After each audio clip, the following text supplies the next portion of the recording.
Hello, good day everyone. My name is Tefs. Welcome to my channel. Today I will show you how to repair an old CRT TV horizontal sync problem. I hope you will like it.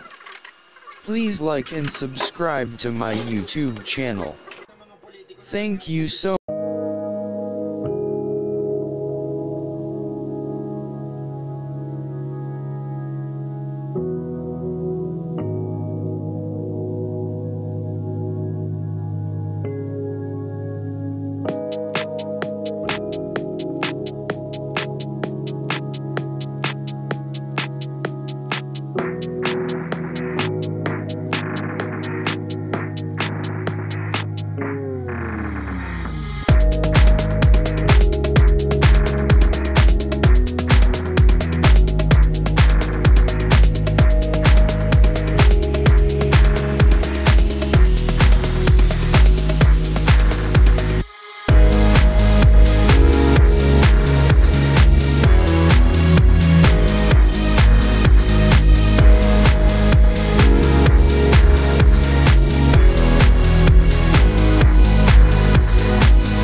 I don't see any markings, but a sufficient value is 5 volts Zener diode.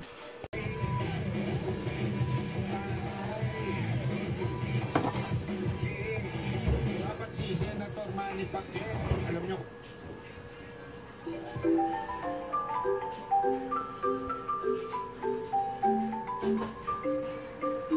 Ang pan cover ay attached for convenience and cleaner cooking. So no more oil splatter kahit saan. At sa kanyang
tumakbong Vice President si Pangulong Duterte.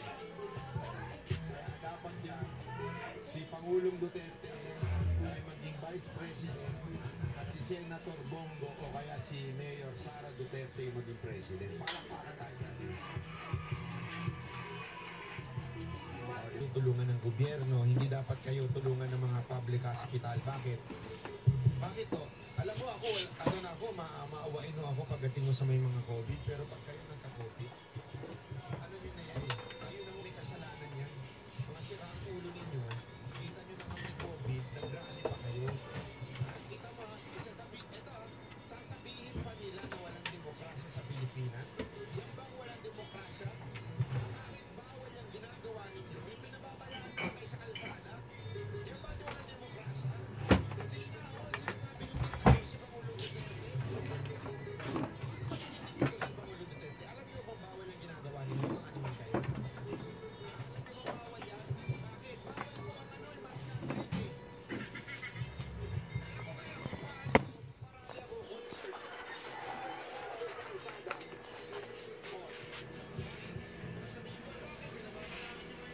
Now the TV is working normally. The shorted Zener diode is preventing the horizontal pulse. I hope you like my video. Thanks for watching. Please like, share, and subscribe.